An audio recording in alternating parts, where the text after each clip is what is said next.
Good morning, everyone. Welcome to the second FoxSquad event. In today's session, you will learn practical skills to equip you to all be financially fabulous women. Here's an alarming stat for you.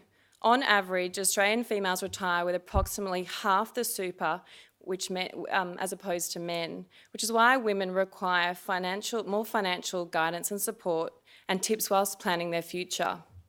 Today's session is designed to answer questions you may have around why it's important to have a financial plan for you, your family or future family, and the tools to understand how to manage your super and investments. We are fortunate to be joined by Claire Mackay, who is a multi-award winning independent financial planner.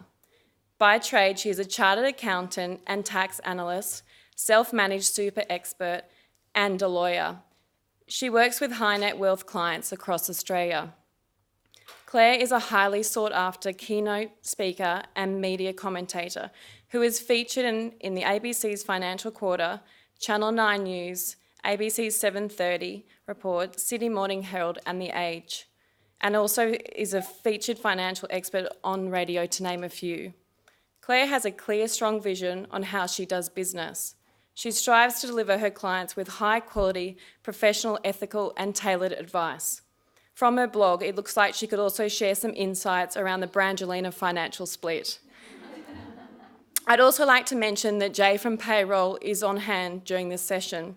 Whilst not a financial planner, Jay will be able to answer questions more specifically around Fox Sports superannuation.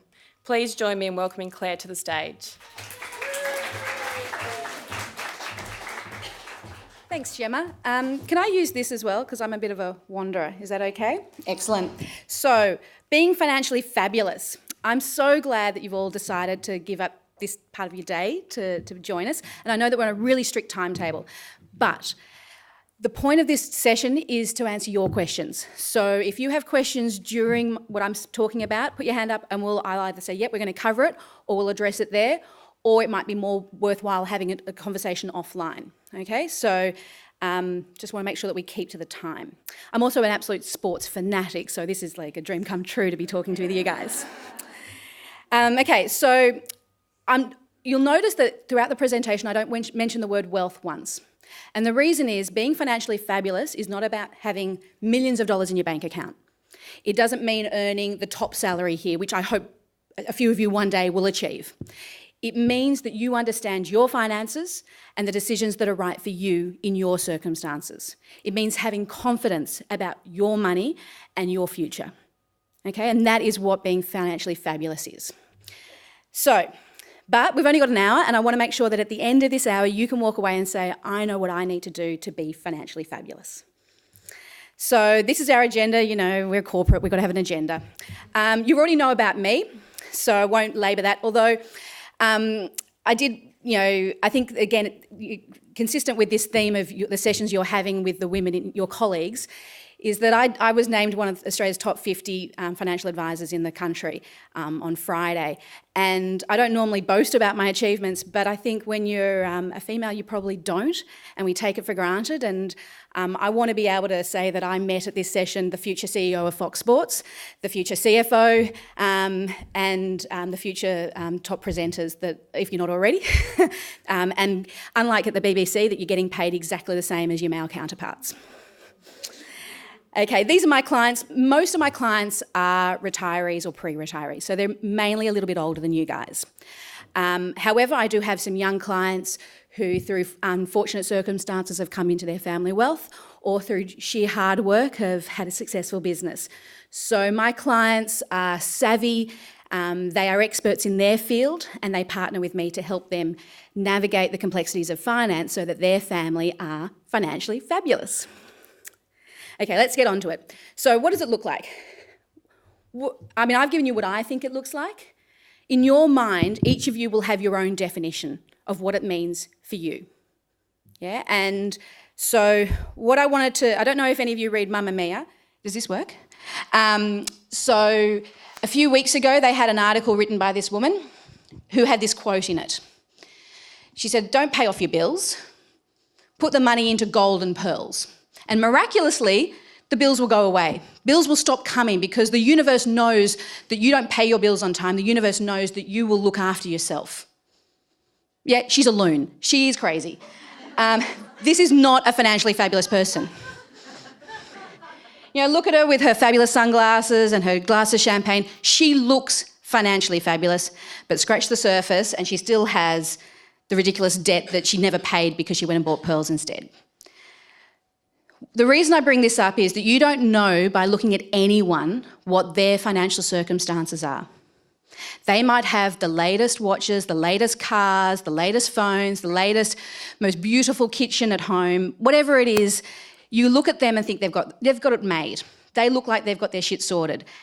And you don't know. Scratch the surface, you don't know how much is funded by debt. You don't know if they actually own their fancy car or if it's on a lease.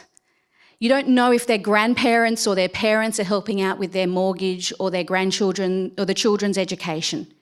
You have no idea until you open up their bank accounts and go through their numbers, even the person next to you, you don't know their financial situation. So don't judge your own situation by comparing yourself to others. It's your game, it's your race, and you're not in competition with anyone. Yeah? And if you know what the right decisions are for you in your finances, then you are making the right decision. And it really doesn't matter if your neighbours or at the dinner party, your friends are saying you should be buying property or you should be buying Bitcoin or you should be buying Tesla or these shares or whatever. You've got to know what's right for you. Okay? So what I want to talk about today are the key things that most people have questions about. And if you have a question that your friend or your sister or your neighbour, if they were here, would ask, feel free to ask that. Because we're in a safe environment. Hi, Melbourne. And we're not judging, because the decisions you've made up until now, they are what they are. The decisions you make from today onwards will determine your financial fabulousness. I don't know if that's a phrase, but we're just going to go with it, right? So, savvy women have a financial plan. That's a given. And as my mum told me many moons ago, a man is not a plan. Yep. And there are lots and lots of frogs out there, and they stay frogs. If you are lucky, if you are one of the lucky few that have found a wonderful partner, that's great. That doesn't necessarily mean your finances are going to be easier, because you don't know when you meet that prince or princess that they've got their financial stuff sorted. Anyone heard of STDs? Well, it can be, but it also can be debt, sexually transmitted debt. So when you partner with someone, you might end up having their unknown, their HEX bill fine, but you might also have their debt from the holiday that you guys took when you were first going out, not realising they put it all on the credit card. Yep. So there's no guarantee that the person you meet is going to be having their finances sorted either. So savvy women have a financial plan. And this is my token female. I always say women have high heels. I did my knee earlier this year. I did my MCL. So I'm lucky to be wearing any type of heel, let alone a stiletto these days. But that's what, financially savvy women have a plan. And when they partner with someone, their life partner, then they as a couple have a plan. Yep. And that's what I want to talk about today, is that I'm a big believer that everyone needs a financial plan. You don't necessarily need a financial planner. It's a bit, controversial in my profession, but I want you all to walk away having a clear understanding of how you develop your plan. So these are the areas, and some of you are journalists. This is being recorded, so you can go through it in your own time, but also if you want to take notes or questions. These are the areas that a financially savvy person or a financially fabulous person will have covered off. Now, you can look at that and go, well, yep, I've got 2 of those down, or don't even know where to start on that. And we'll go through how to start this. But if you can tick off all of these things, you're fabulous. Yep, and if you can say, that doesn't actually relate to me, that's fine, but at least you've thought about it. And I'm using sort of, jargon, so if I use jargon and you don't understand it, please let me know. Put your hand up and say, what do you mean by that? But, we start with death. That's the most horrible thing. But if you think about it, both your own family, so if something happens to your parents, but also if something happens to you, the people you care about. That's probably the easiest one of all these things to do. Yep. But the hardest one is generally cash flow management, because most of us spend what we earn, and it's really hard to identify where you don't spend. Retirement planning is this big scary goal, big scary thing that you think, well, I'm so young, it's not going to happen for a long time, I've got time on my side, and then before you know it, you're like, oh, I want to retire and I haven't done the hard work. So it's hard and it's a long-term one, so that's what makes it even harder again. Yep. And then there are things like superannuation, which most people's eyes glaze over when I start talking about super. So hopefully with your colleague we can get you excited about that, and a few other things. So if you've got all of those covered off, you're sitting sweet. And my assumption is that either you have today got all those covered off and you're here for a friend, or you're thinking, maybe I need a little bit of guidance. So,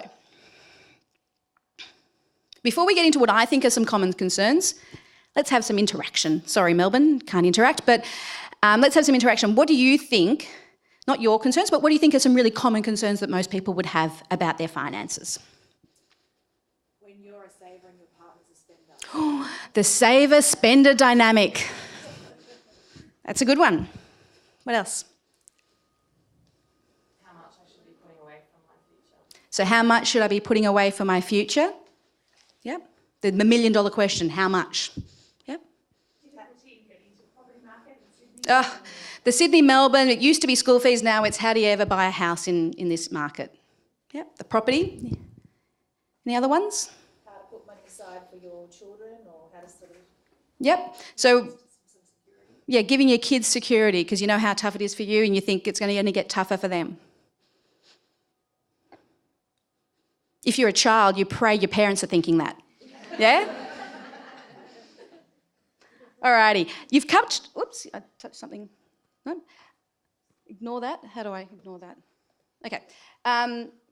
The big ones are parents, children, retirement, myself, and will I ever home? We've covered all those four. You are like every other Australian. Yep. And I think that's the other key thing is that you might think, oh, Claire knows it because she's in finance, and the people who work in the finance team here should know it. I have done this same session at accounting firms where you think accountants would know their own finances. Okay, so I work with a lot of people in media and they always say, oh, but I'm in media, I'm a journalist, that's not my skill set. Everyone says that, even the accountants. Okay, and these are the main concerns that everyone has. So just so Melbourne can see, parents, children, retirement, and will I ever own a home? So they're the big chunky things. Let's get it granular, like building it down into really specific questions, because when you've got specific questions, you can then create specific goals and actions out of that. So budgeting. Everyone loves that word as much as they like the word dieting. Yeah? I'm never going to give up chocolate. You just got to play to your own strengths and weaknesses. So if you're a spender or a saver, knowing where you are on that dichotomy, because everyone sits either a super great saver, fabulous spender, or somewhere in between. And the idea that when you partner up with someone, you're taking on their financial mentality as well, just adds that wonderful dynamic to a relationship that's already tough enough as it is. Big one when I do the sessions for females is obviously maternity leave. I'd like to see more men be involved in that discussion as well, because then possibly we'd get some change on that. But planning for that, whether the baby's planned or not, the maternity leave does need to be planned. The renting, so renting versus a mortgage, and planning for property purchasing. I put down the second last one, super, super, super, because when I was at another session, I got questions sent to me before the session, and I loved this phrase because it was question mark, exclamation mark. Am I excited about this? Do I understand this? Am I excited about this? I really don't understand this. I really love that. It encapsulated what most people think. And then the final one is, what questions should I ask? And I think for most people, that's the scariest thing. What don't I know? You know, if you don't know what you don't know how to ask the question. So, are there any other questions that if you walked out of here in, just over 40 minutes, you would want answered?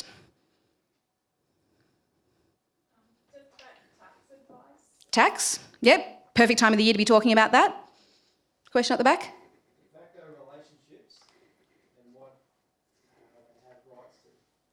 De facto relationships, okay, and the split of assets and things like that. Yep. Then the super fund, is it a good idea to have more than one fund? Okay, questions around your superannuation. Okay, so let's answer the easy ones first. Tax, get it done on time, get your refund. Yep, that's not your question, I know. But for those of you who haven't done your tax return in a few years, get it done. Yep, because you're more than likely going to get a little bit of a refund. If you are working here and that's all you earn, then your tax situation will be fairly simple. You'll have a few bank account interests, and nowadays it's going to be mainly pre-populated. The ATO did a wonderful little video that they released I saw on Twitter last night, that actually takes you through how you can do it all by yourself online. Yeah. If your situations are more complicated, so you have investment properties or you have family structures like a trust, then you presumably may already have an accountant that will help you through that.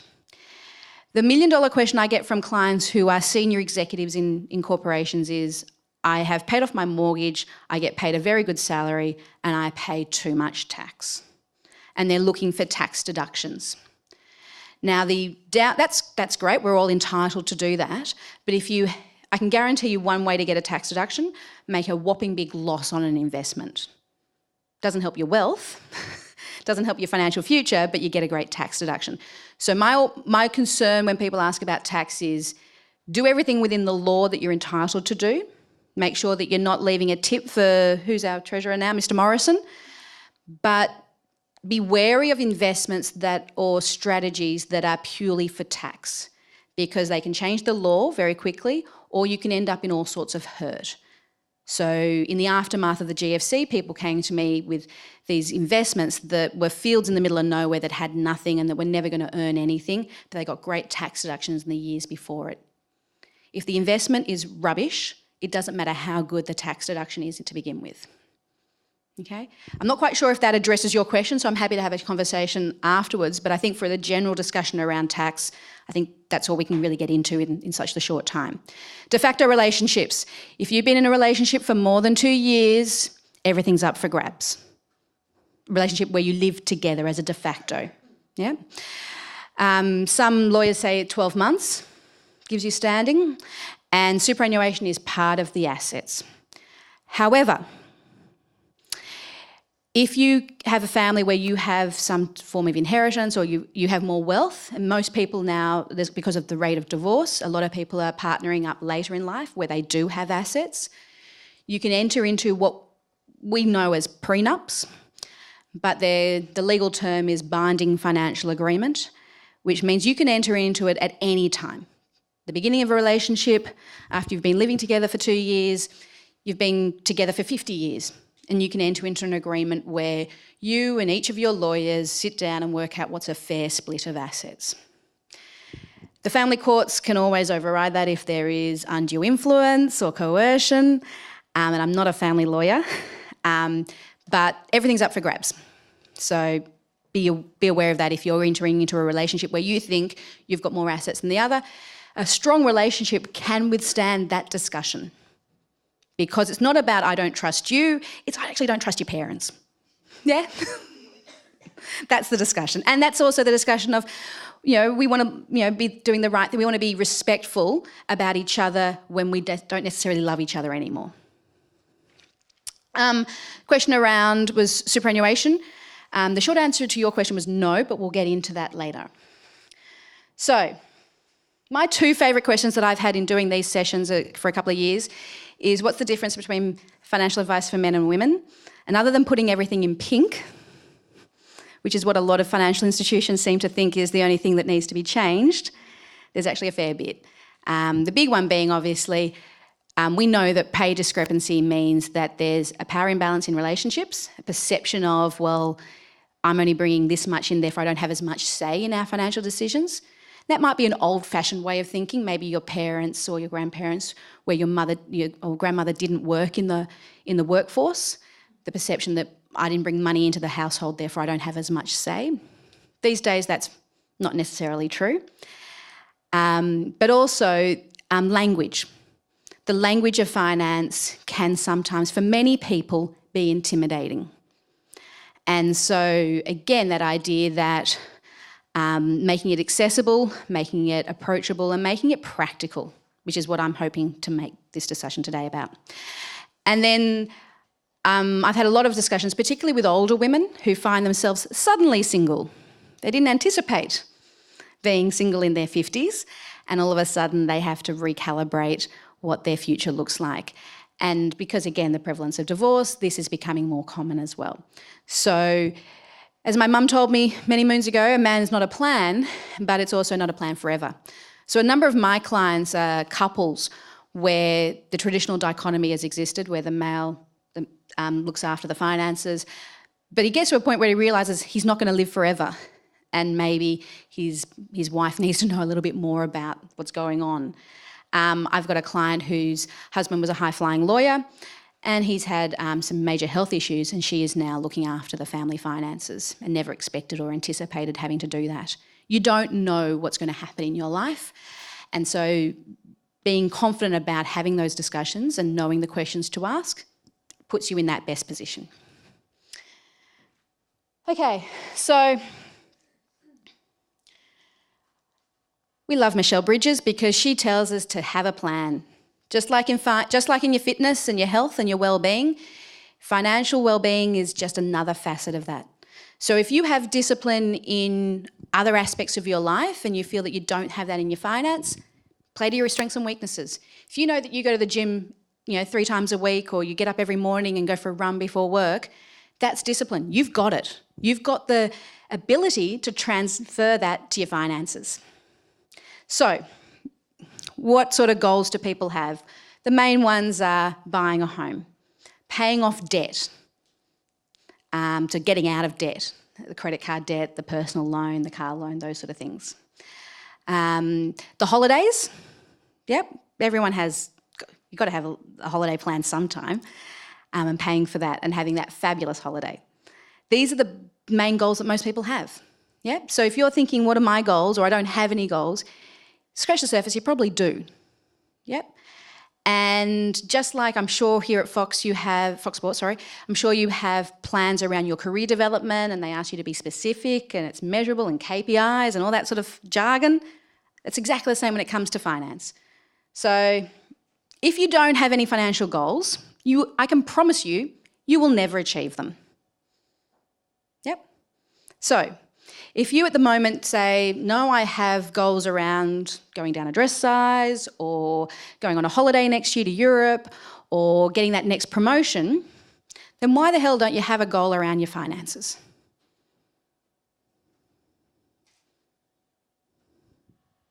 What's stopping you?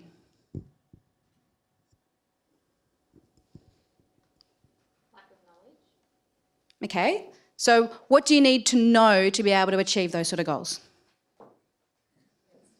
Where to start? Okay.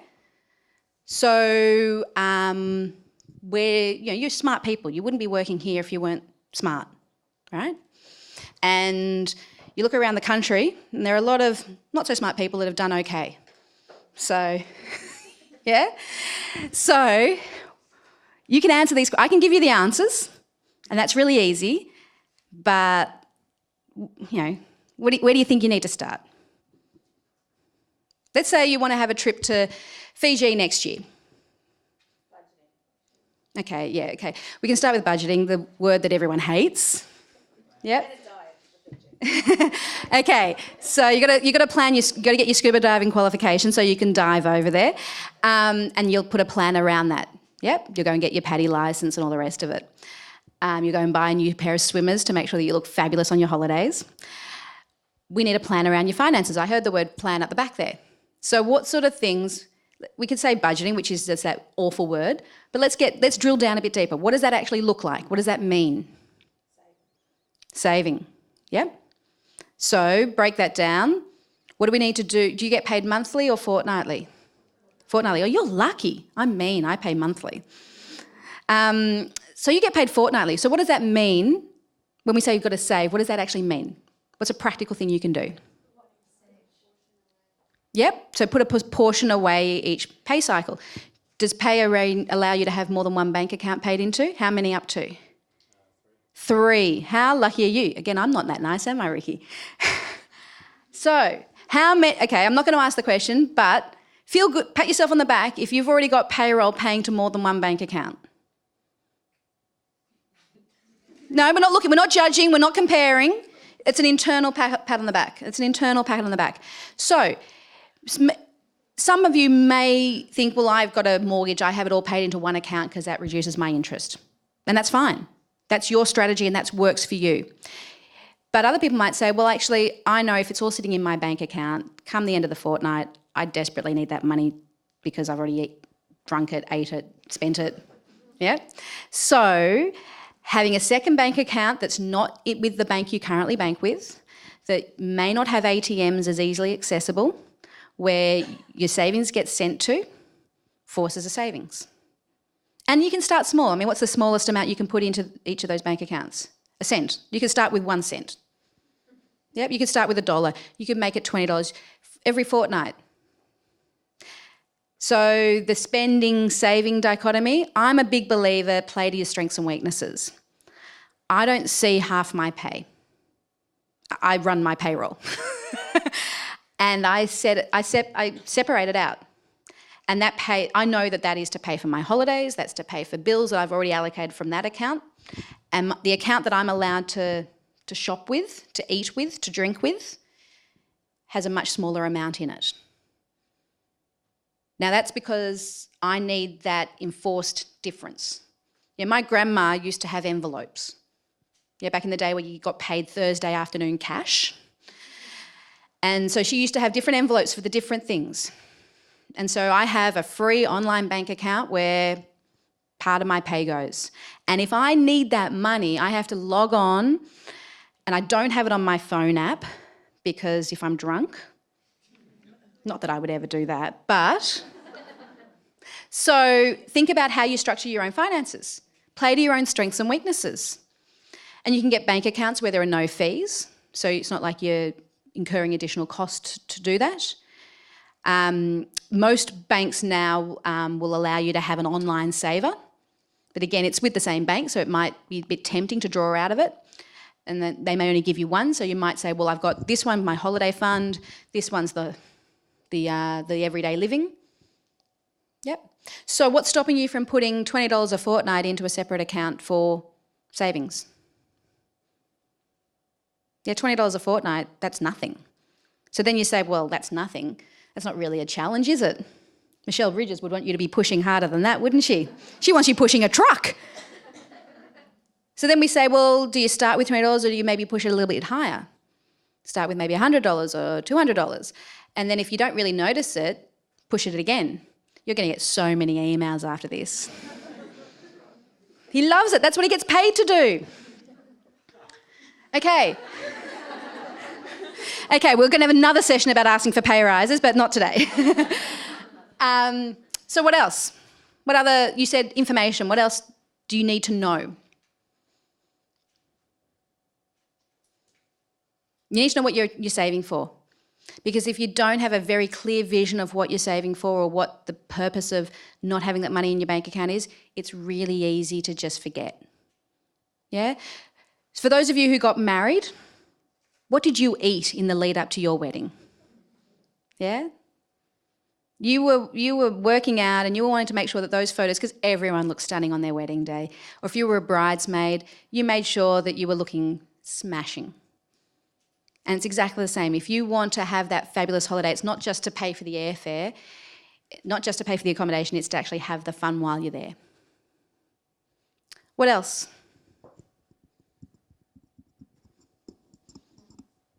I guess there's one around like planning for unforeseen circumstances, like car breakdown, stuff like that. I never really put money away for that, so it always comes out of my savings. Yeah, exactly. And they always happen at the worst possible time. You know, if your hot water system, your car battery and your tyres will all go at the same time. Yep, and then your dentist will say, you know, it's time for your checkup. So there are some things that we know are going to happen every year. Your dentist appointments, your renewal of your registration every X number of years, your car rego, your car insurance, all those things. Those lumpy amounts that come in, your electricity that comes in every couple of months, your gas, those sort of things. It's easy when you're working on a fortnightly thing to say, I just have to worry about what's right in front of me. But you do need to do a little bit of really basic mathematics to say, well, if it's going to cost me $1,000 to insure my car, then I need to put aside an amount every fortnight so that when that bill comes in, it's already there. The unforeseen ones, that's when you say, well, okay, can I put another $20 in as well? And that hurts because you don't have a clear, you know, it's very tempting to say, well, the unforeseen was the holiday.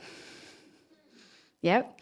But if you have that down pat, then you're truly financially fabulous, because whatever life throws at you, you know you've got the money there, and you don't have to dip into a credit card or a personal loan or increase your mortgage on your home to pay for those things. And that is truly what financial fabulousness looks like, and that comes down to budgeting.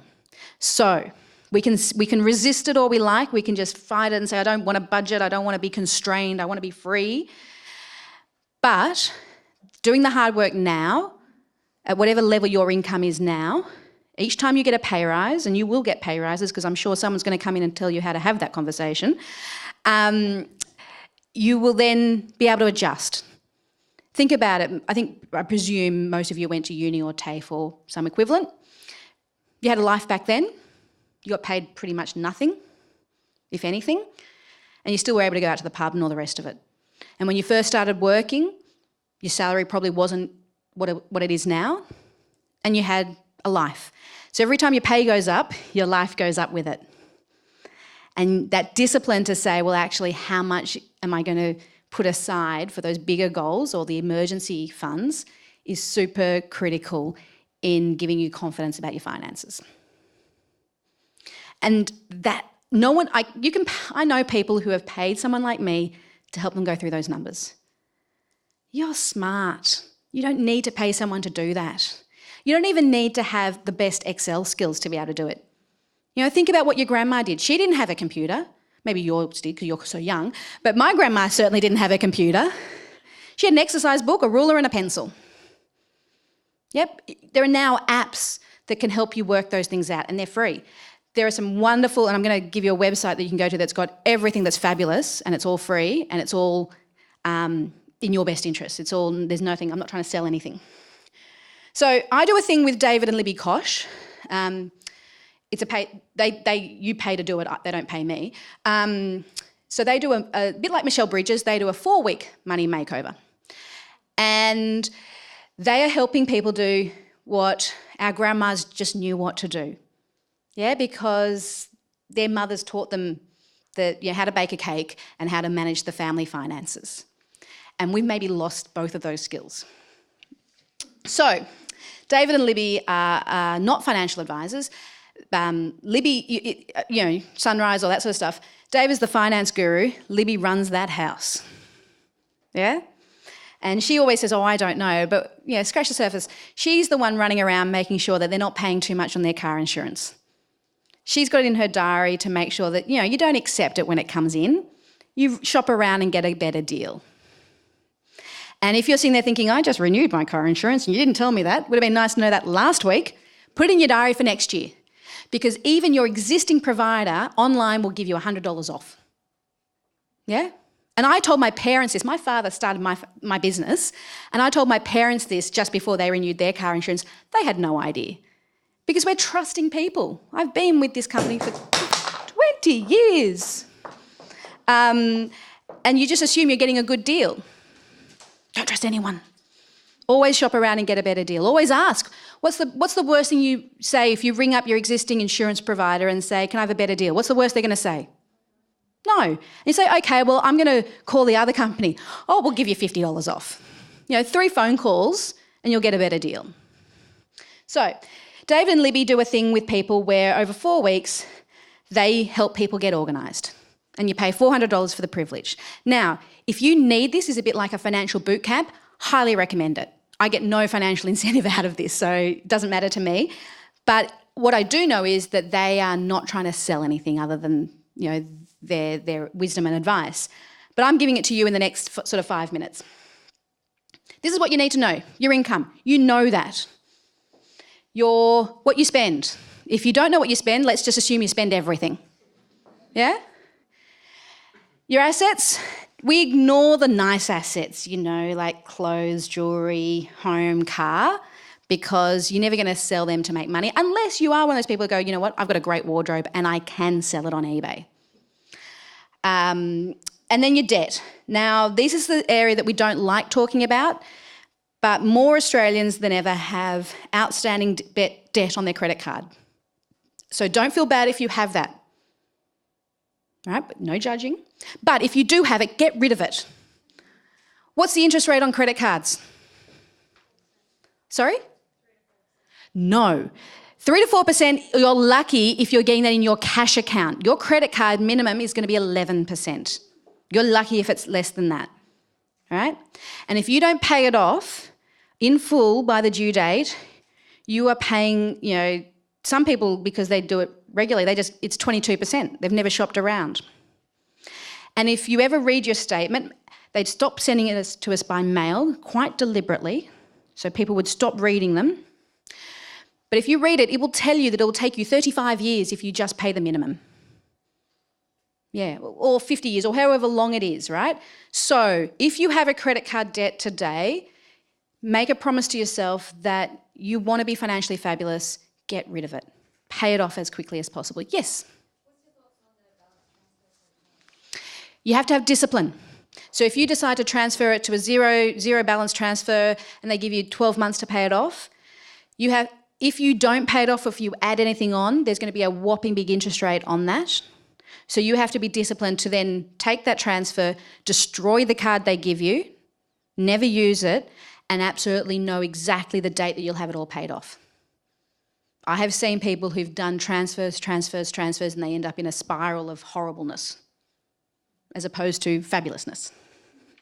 So if you don't know how to get out of that situation and you're in that situation, if you've got a friend in that situation,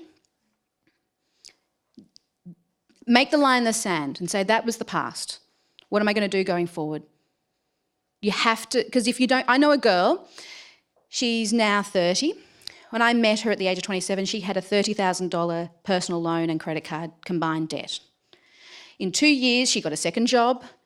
She said to me, no, we're not going out for coffee, we're going out for a walk. We would have picnics, not go out to restaurants. She was absolutely determined, and in 2.5 years, she had no debt. It is doable. And she did not earn a fabulous salary. At the time, she was earning 50 grand a year on her first job. Yep, you have to work hard if you're in that situation and you say, you know what, I had a car crash or I had a holiday or whatever it is that got you into that situation, and then you say, going forward, I'm not going to get into that situation again. Just conscious of 20 minutes left. So this is what you need to know. This is your starting point. Because if you know these 4 things, then you can start creating some plans around it. Yes, dear? You don't include your home in the asset, but you include your debt. Yep. I know it doesn't sound very nice, does it?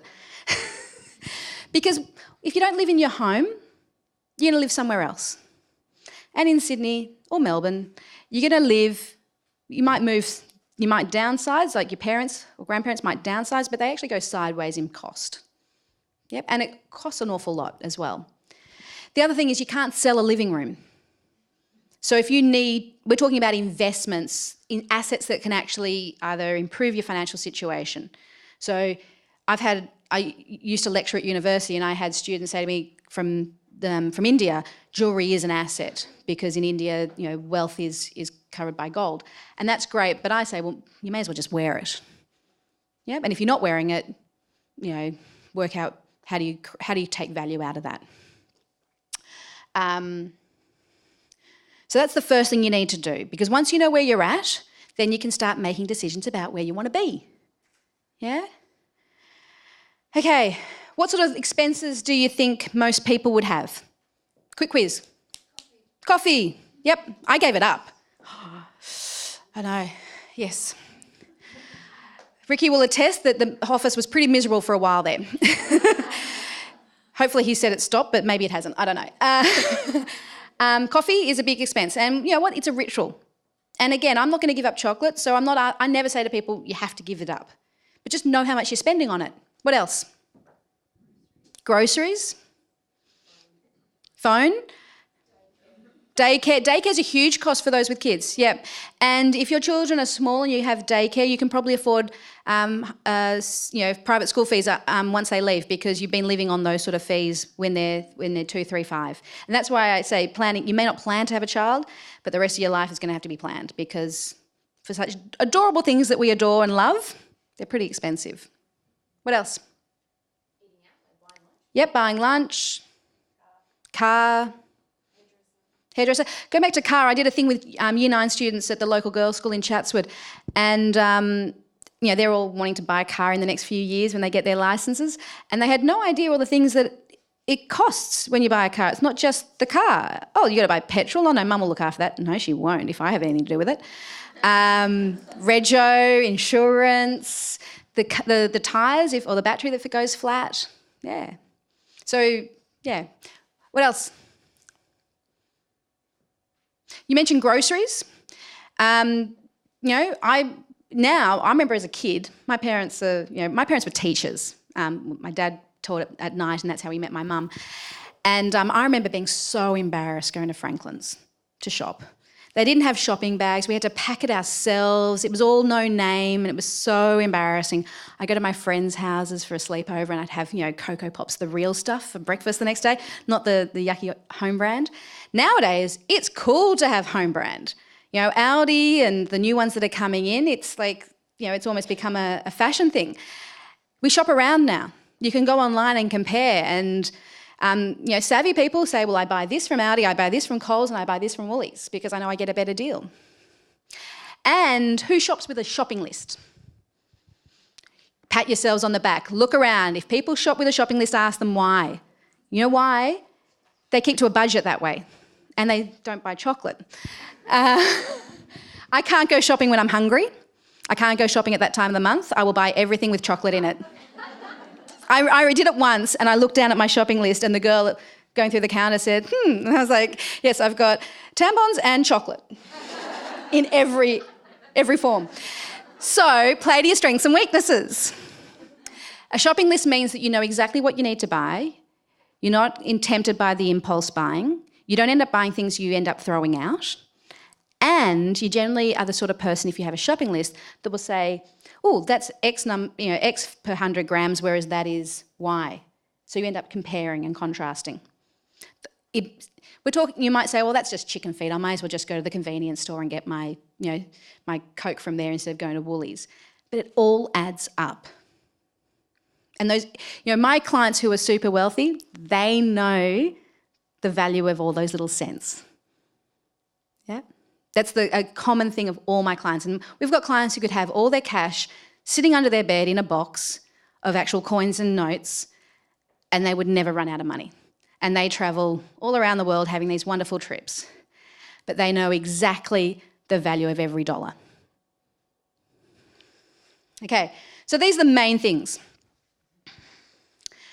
I'd like to think that at Fox Sports you get your Fox paid for, but if you don't, you should certainly get a deduction for it.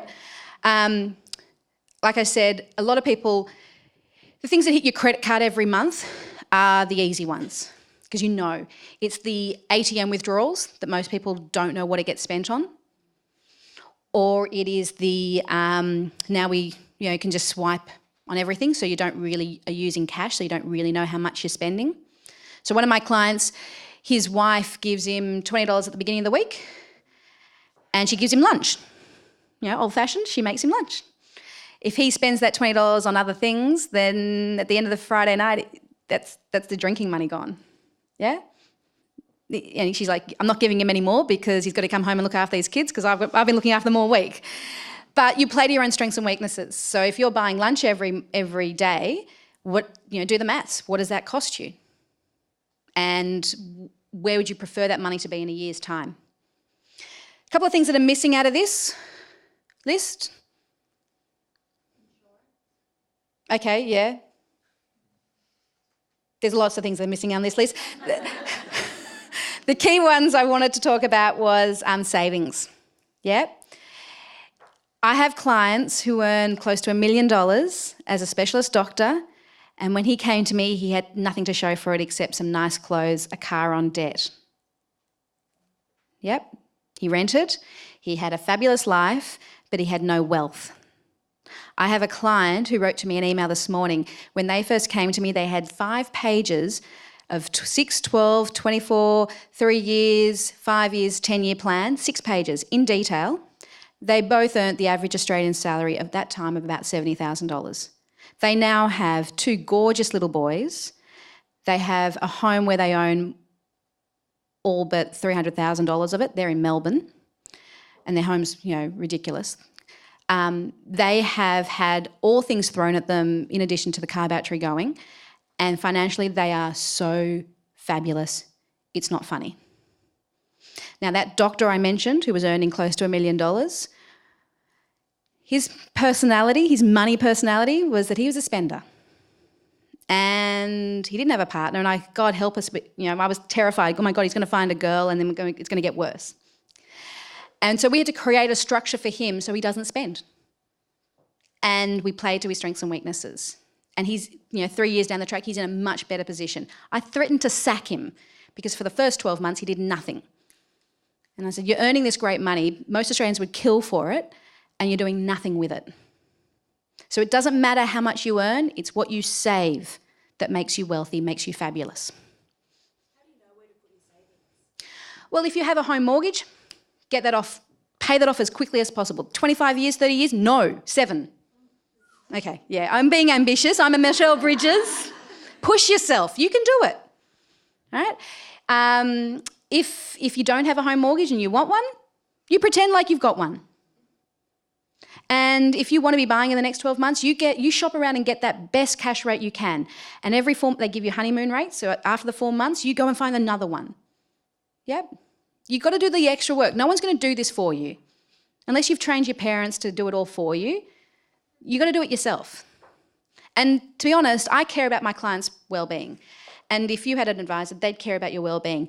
But they're not going to do that for you. Yep. No one cares about your well-being any more than you do. And if you're not prepared to put the time into it, why should anyone else? I know I'm being mean, sorry. Okay, super. We've got 10 minutes. Aon is your fund. I know nothing about the deal you've got with Aon. I don't know if you get any benefits. You might get insurance paid for, which is great. That might be all you need. If your family situation is different, make sure you check out what insurance you have. What happens if you get sick and can't work? What happens if your partner gets sick and can't work? What happens if you die? Dying is actually not the worst thing that could happen. I know, right? Because if you die, you don't get your income doesn't come in anymore, but you get your life insurance paid out and you get your super paid out. So your family, subject to what those numbers are, might be okay. The worst situation is if you don't die. If you can't work, you're incredibly unwell and you don't die. So income protection insurance, depending on your family circumstance, total and permanent disability insurance, depending on your circumstances.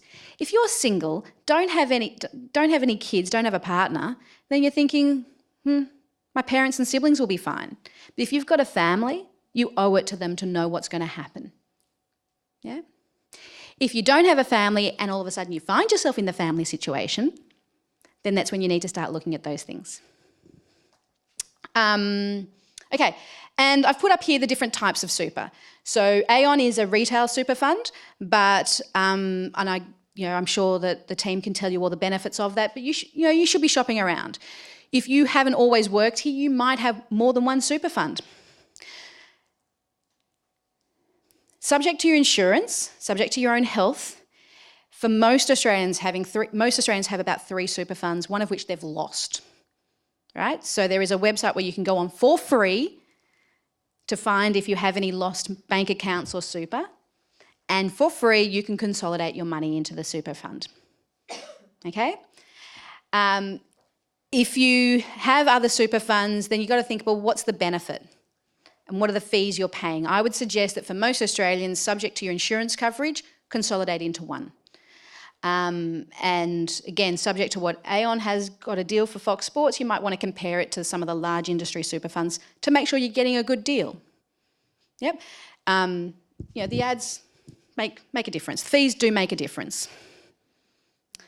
And most of my clients have self-managed super funds because they're wealthy, and they either had their own business or they've got significant wealth such that the fees make sense to be in a self-managed super fund. It is not the right thing for everyone. It's certainly not the right thing for you, your neighbour and your cousin to consolidate your super and buy a property in southeast Queensland. No. If you're planning to do that, do not come to see a financial planner the week before settlement, or exchange rather, because I have seen too many people being referred by one of the banks, yes, that one, to get sign-off from an advisor when it's a house of cards waiting to happen. So if you're planning to enter into more complex structures, get advice. Okay, just 4 minutes. These are your assets. Time is on your side. You are all so young. I look at you and you are all so young. You may not feel it, but you are. If you do make changes this year, compound interest, the magic of compound interest, if nothing else, will improve your situation. Yep. And I've met people 5 months before they've retired. It's never too late. Okay, we've said that. Okay, this is my favourite website apart from my own. moneysmart.gov.au. I cannot recommend this highly enough. This is, for something produced by the government, it's actually okay. And it doesn't crash like the ATO or the census. This website has lots of great tools on it. If you want to know how long your mortgage, if you upped your mortgage repayments, there's a calculator for that. If you want to know how you spend your money, there is an app for that. If there's a budget that you can put in for your tyres and how much you can put aside each week for that, it does the maths for you. Yep. This is what's going to create financial freedom, using these free tools that have no incentive to sell you anything. Your bank will also have a lot of these tools. Your insurance company, your super fund will also have these tools, but they won't want you to be going anywhere else. Yep. That's why I love this website, because they don't care who you use. Yep. They're trying to give you the tools, for the information, for you to make decisions to improve your situation. I love this website. It's a government website, so it's not the greatest. It's not as nice as Fox. But what I wanted to, I was hoping to have a bit more time at this section, but your kids, education, the childcare, all those sort of things, you've got to know your numbers. A lot of people come to me and say, we want to live in this fabulous home, we want to have wonderful holidays, and we want to send our kids to the most expensive private schools. And I look at the numbers and it ain't going to work. Make decisions that are right for you. And, you might be able to, your numbers might work, or you might be able to have family assistance, or you might want to say, turn around, as one of my friends has said, we're going to have a fabulous holiday, a great home, and we're going to send the kids to the local high school. And you know what? We're doing the right thing for our family. So make the decisions that are right for you, not because you believe that we have to have the latest and greatest car because the neighbours all have it, or we have to send our kids to this school because that's where I went, and come hell or high water, we're going to go into debt for that. Do the right thing for you and your family. Credit card debt, get rid of it. For those of you who have it, pat yourself on the back that you're going to make a decision today to get rid of it.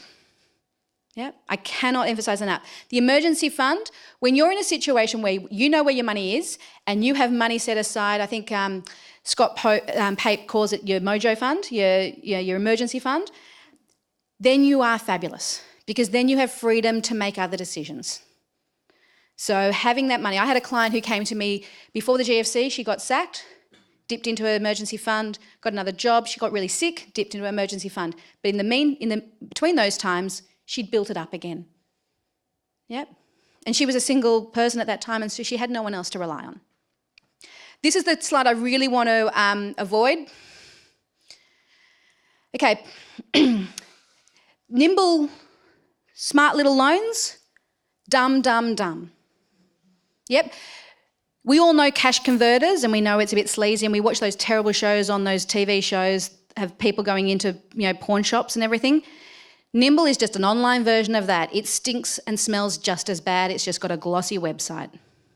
If you know someone who has that, or if you might have it yourself, go, okay, that's a decision I made in the past, get rid of it and move on. Exactly, leave them away, never go with them. Money Me is just as bad, and I think the Wizard one, they're all just as bad. We all know not to be bullied in by salespeople. The big one are property seminars. Yep, you go and they say, buy a property, buy 2, buy 3.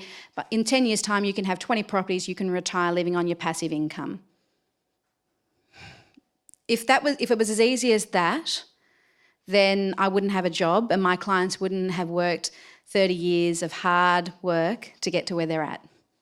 Yep, these people are not selling you your passive income, they're selling their passive income to themselves from you. And if you're buying a property in Southeast Queensland or Melbourne, then I've got a Greek client who says to me, Claire, we Greeks, we buy properties we can drive past. Yep, we want to know who's living in it and we want to keep an eye on it. We keep those management fees down, and he's 4 foot nothing and he's hilarious. That's what you do, yep, because they're selling something that you can't necessarily assess the value of. Yep, you're having to trust them.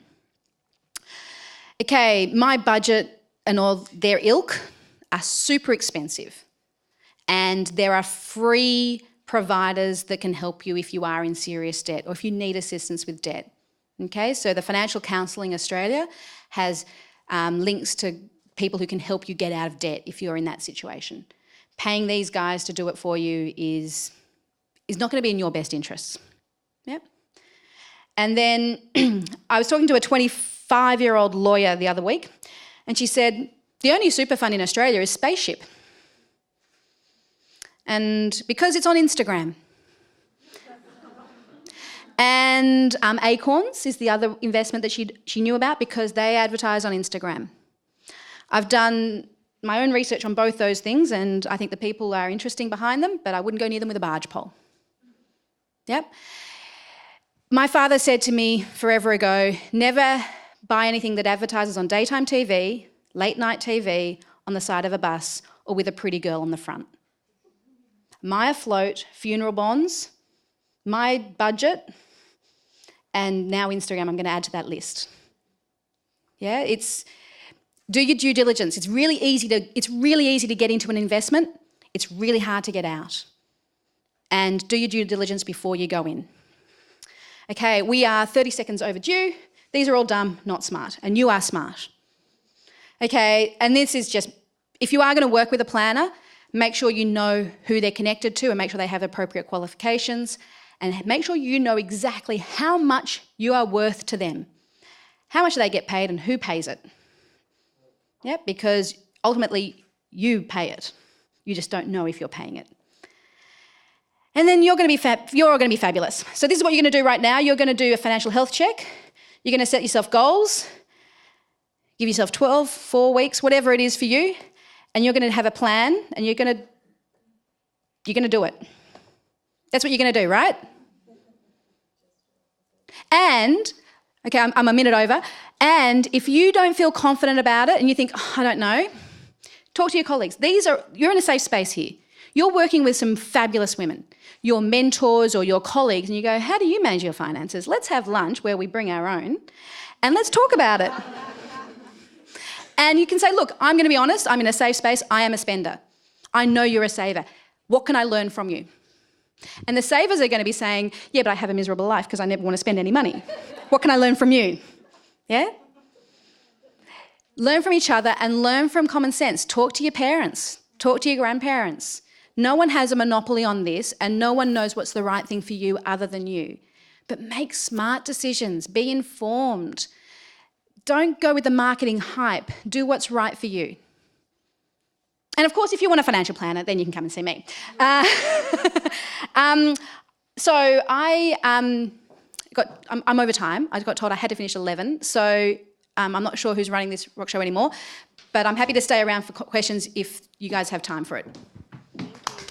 Thank you, Claire, so much for coming along today. I think we've all taken some great advice from your presentation. I think playing on your strengths and weaknesses and also the SMART goals is a fantastic place to start to all be fabulous, financially fit. Please join me in thanking Claire for coming along. And here's a little gift for you. Thanks very much. For those of you, sorry. For those of you who do want to be on my mailing list, we just released our Investing Insights, unlocking the Kavefi code. We do try to... Okay, people on Twitter know what that means. For those of you, so we try to write finance for people who aren't interested in finance. So there's pages where it is quite dense, but there's also pictures and other things. So we're happy to, you can go to my website and add yourself there, or you can send my contact details around. I think it's on this last page. Yeah. So, yeah. Thank you. Thanks, everyone. Thank you.